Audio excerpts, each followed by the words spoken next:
नेपाल के प्रधानमंत्री ओली पर आधारहीन एवं अप्रमाणित बयान देकर भगवान राम की जन्मभूमि अयोध्या को नेपाल में बताने पर इंदौर निवासी ठाकुर नारायण सिंह बैस ने प्रमाण और तथ्यों के आधार पर ओली के दावों को गलत साबित करने की कोशिश की है।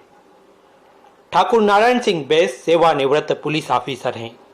अपने पास दस्तावेजी प्रमाण के रूप में वे करीब 400 साल पुरानी श्री गोस्वामी तुलसीदास कृत रामायण को रिकॉर्ड के रूप में प्रस्तुत करते हुए बताते हैं कि जब से सृष्टि की रचना हुई तब से अयोध्या जी की बसाहट सरजू नदी के किनारे ही होती आई। प्रधानमंत्री नेपाल के ने तो अयोध्या को नेपाल में बताया है।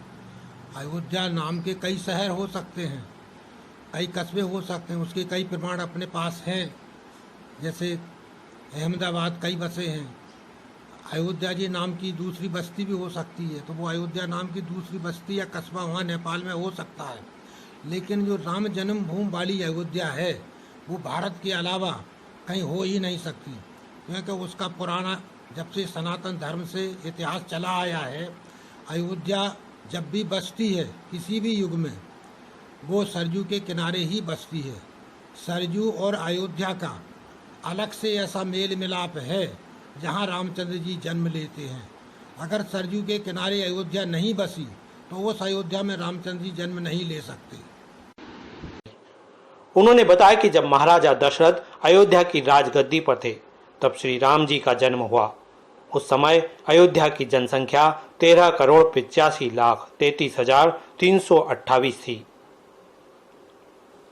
उन्होंने नेपाल के प्रधानमंत्री ओली से सवाल किया है कि अयोध्या को नेपाल में बताने वाले क्या यह प्रमाण दे सकते हैं कि उस समय अयोध्या की जनसंख्या इतनी रही होगी। कि जो भी राजा वंश परिवार हुआ है हमेशा वहाँ सूर्यवंश राजपूतों का राज हुआ है। सूर्यवंशी राजपूत ही नेपाल में न पहले थे और न नेपाल में आज भी हैं। अगर कोई सर्विस करने गया हो और रिटायर होके बस गया हो तो वो बात अलग है, लेकिन सूर्यवंशी राजपूत सिवाय भारत के अलावा जन्म स्थिति और किसी देश में हो ही नहीं सकती कथा। तो सूर्यवंशी राजपूत हमेशा अयोध्या में रहे और आज भी सूर्यवंशी राजपूत भारत में हैं। रामायण में उल्लेखित बालकांड दोहा नंबर 180 का जिक्र करते हुए श्री बैस ने बताया कि भारत की अयोध्या में पुरातन प्रमाण आज भी मिल रहे हैं जो नेपाल के पास नहीं है। बास तमसा भयो दूसर सुर सर तीर नहाए चले जल पान कर सिया सहित दो वीर। पहला बास तमसा के किनारे किया भगवान राम ने, तो तमसा नदी या नाला नेपाल में नहीं है, वो सिर्फ भारत में है।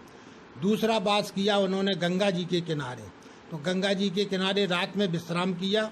सुमंत जी ने वापस जाकर के दशरथ जी को ये दोहा के रूप में बताया।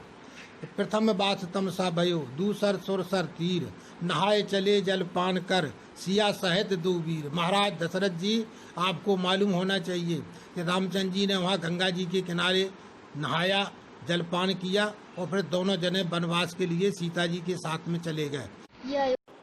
भारत के एक विशाल नक्शे को दर्शाते हुए ठाकुर नारायण सिंह बैस ने यह भी सवाल किया कि क्या नेपाल की अयोध्या का वहां पुरातन बसावट का कोई प्रमाण है जो भारत के इस नक्शे में दर्ज है।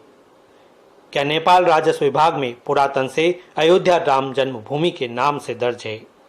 क्या वहां पूर्व से साधु संतों के आश्रम हैं, जैसे महाराजा दशरथ के शासनकाल में अयोध्या के आसपास 22 लाख आश्रम रामायण में लेख के मुताबिक पाए जाते हैं।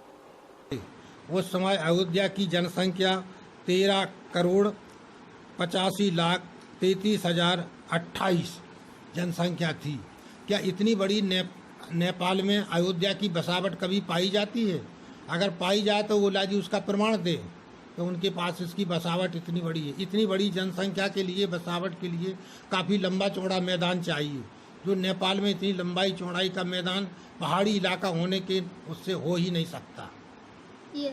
बहरहाल पौराणिक ग्रंथों और पुरातन प्रमाणों के साथ ही दस्तावेजी प्रमाणों के आधार पर ओली का दावा खारिज करते हुए ठाकुर नारायण सिंह बैस अफसोस व्यक्त करते हुए कहते हैं कि इतना बड़ा व्यक्ति संसार के सामने भगवान के नाम पर आधारहीन बातों का जिक्र करता है तो उन्हें दुख हो रहा है।